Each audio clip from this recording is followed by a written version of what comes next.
Very good morning to everyone. आइए चर्चा करते हैं मन, बुद्धि और दृष्टा पर। ये सभी को मालूम है, इसमें कोई बहुत बड़ी चीज़ नहीं है कि मन क्या है।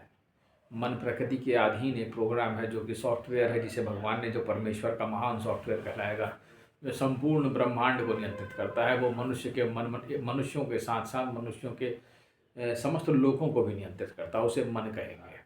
माँ और ना मन, ठीक है, जिसमें माँ और ना बसा हो उसे मन कहा जाएगा। बुद्धि क्या है? बुद्धि वो है जो मन के ऊपर बैठी हुई है, जो ये बता रही है, जो इंटरप्रेट कर रही है। साहब ये चीज़ ठीक है, ये चीज़ गलत है, ये जज कर रही है बैठ करके। ये जज है। बुद्धि क्या है? जज। तो सुप्रीम कोर्ट के सबसे बड़े जज जो है वो बुद्धि है, एक तरीके से सुप्रीम कोर्ट से अगर हम कहें मन को, ठीक है, तो इसका जो सबसे बड़ा जज है वो बुद्धि है। अगर बहुत बड़ा जज है कोई तो वो बुद्धि है। बुद्धि बता रही है भाई ये सही है, ये गलत है, ये तुमने अच्छा किया, ये तुमने अच्छा नहीं किया, ये सही, ये अच्छा लग रहा है, ये अच्छा नहीं लग रहा है, ये गलत है। ये महान बुद्धि जो हमारे पास दे दी गई है, ठीक है। और तीसरा आता है दृष्टा, जो आत्मा साक्षात है, जो बैठा देख रहा है, ठीक है, होने दो, जो हो रहा है होने दो भैया, होने दो, let it happen, let it happen, let it happen, उसे कोई मतलब नहीं। तो अब इन तीनों का करना क्या है? अब इनका रिलेशनशिप क्या हो सकता है? देखो देखो, मन, बुद्धि और दृष्टा। जो दृष्टा है वो प्रकृति से परे है। मन और बुद्धि क्या है? वो प्रकृति के अधीन है। अब चूंकि ये मन और बुद्धि जो तुम्हारे अंदर जो प्रोग्राम फिट किए गए हैं, वो इस संसार में काम करने के लिए बनाया गया है। जरा ध्यान से समझना, जो तुम्हारा मन और तुम्हारी बुद्धि है वो इस संसार में कुछ करने के लिए बनाया गया है। अच्छा बुरा उससे कोई मतलब नहीं है, वो कुछ करेगा, ठीक है। वो उसे इंटरप्रेट करके चलाते रहेंगे तुमको। अच्छा ऐसा किया, अच्छा ऐसा कर दिया, तुम सोचोगे यहाँ पे हमने इसको अच्छा किया, 10 रुपये भिखारी को दे दिया, अच्छा काम किया, 20 रुपये उसको नहीं दिया, बुरा काम किया।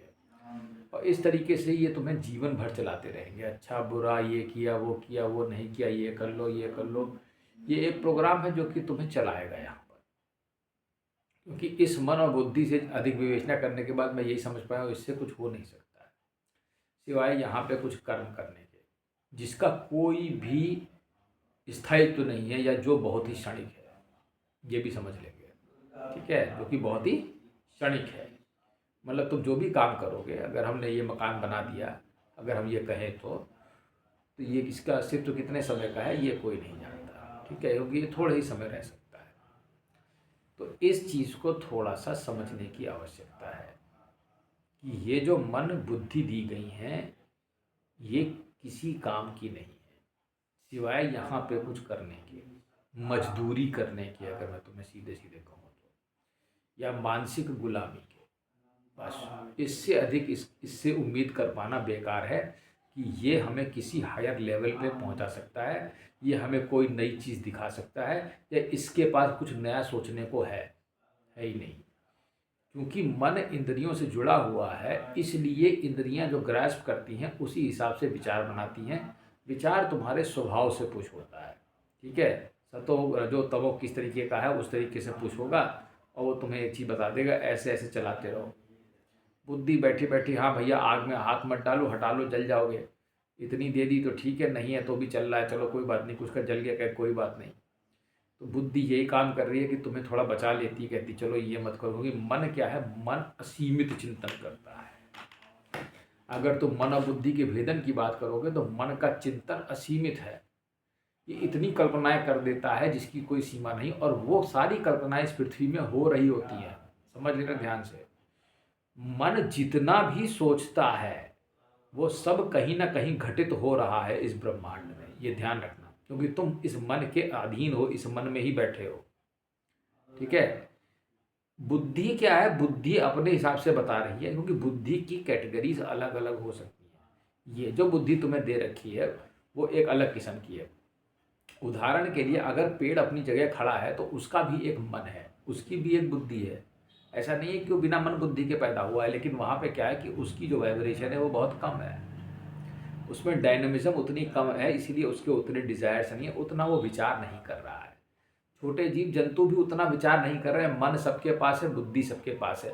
मेढक को ऐसे करके डंडा दिखाओगे तो वो उधर को चला जाएगा, कुत्ते को डंडा दिखाओगे वो उधर को चला जाएगा, ऐसे करके गाय को दिखाओगे वो उधर को मुड़ जाएगी, या वो तुम्हें ऐसे करके मार हल्का सा डराएगी।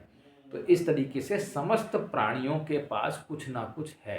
मन और बुद्धि ऐसा नहीं है कि सिर्फ मनुष्यों के पास है, लेकिन उसकी कितना है उस लेवल वो अलग हो सकता है। ये एक अलग चिंतन का विषय है कि कॉकरोच के पास कितना दिमाग है, लेकिन अमीबा के पास भी अगर तुम उसे टॉर्च दिखाओगे तो वो टॉर्च के उल्टी तरफ चलने लगेगा, क्योंकि उसे प्रकाश से कहेगा मुझे डिस्टर्ब कर रहे हो खाम खाए। ठीक है, तो वो उसका भी एक स्टाइल है।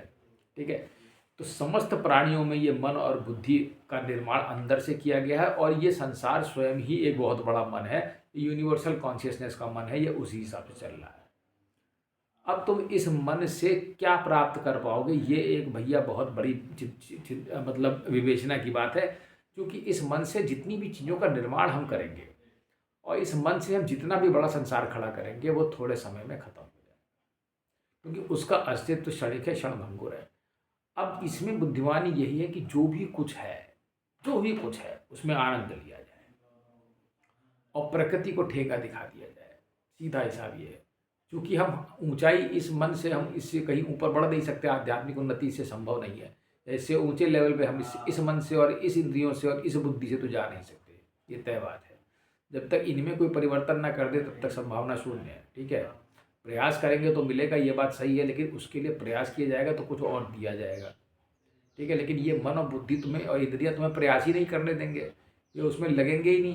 अब वो कहेगा भगवान का नाम जपो, कृष्ण कृष्ण कहोगे, ना ना ना मैं तो ये देख रहा हूँ मोबाइल में, ये देखो रील कितनी अच्छी आ रही है, या मैं टीवी देख रहा हूँ, या मैं यहाँ घूमने जा रहा हूँ।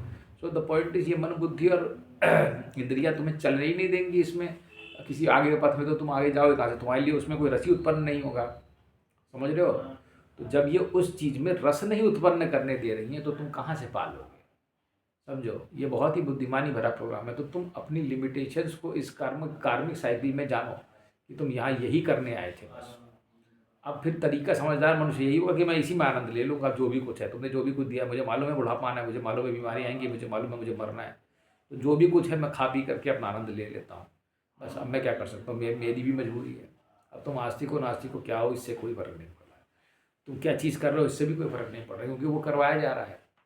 ठीक है, तो इस मन, इस बुद्धि और इन इंद्रियों की सीमितता यहाँ पे साफ साफ प्रकट हो रही है कि ये सीमित हैं। ठीक है, अब ये क्या है, अब ये जो आँख से देख रहा है, अब इसके बाद आता है दृष्टा। ये क्या करता है, ये सबसे चतुर है और चालाक है।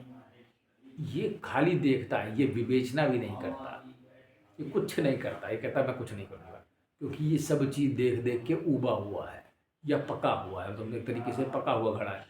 इसने सब देख लिया, मन के और बुद्धि के सारे आयाम देख लिए हैं, ये सारी डायमेंशंस घूम चुका है। समझना, ये सभी जगह हो आया है, ये सभी रास्तों को घूम के आ गया है। फिर इसने पाया कि ऐसा है कि मैं शांत स्थिर होकर बैठ जाता हूँ और मैं देखूंगा यहाँ क्या हो रहा है। तो ये क्या हो गया, दृष्टा हो गया।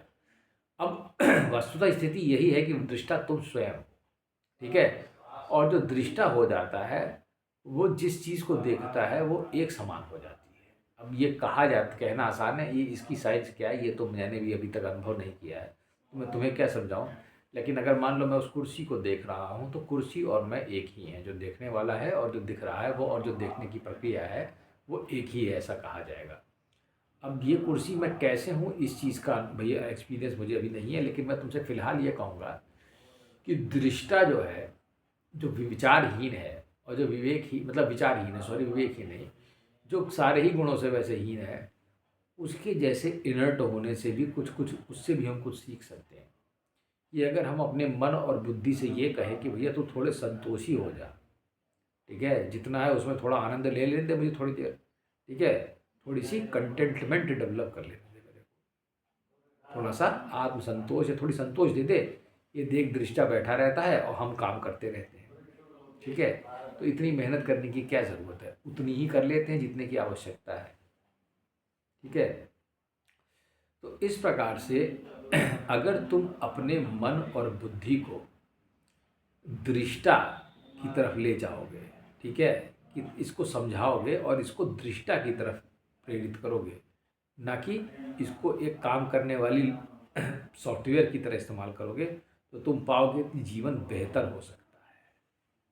ठीक है, क्योंकि तुम परेशान रहोगे, अगर तुम्हारी इच्छाएं असीमित हो जाएंगी तो तुम परेशान होगे। और ये चीज़ तुम नियम जान लो कि तुम कितना भी सोच लो, ठीक है, तुम कितना भी सोच लो, ये इच्छाएं कभी पूर्ण नहीं होंगी, चाहे तुम्हें सब कुछ दे दिया जाए। इसलिए इस अनंत भंवर जाल से निकलने का एकमात्र उपाय है कि स्वयं को दृष्टा कर लेना। धन्यवाद।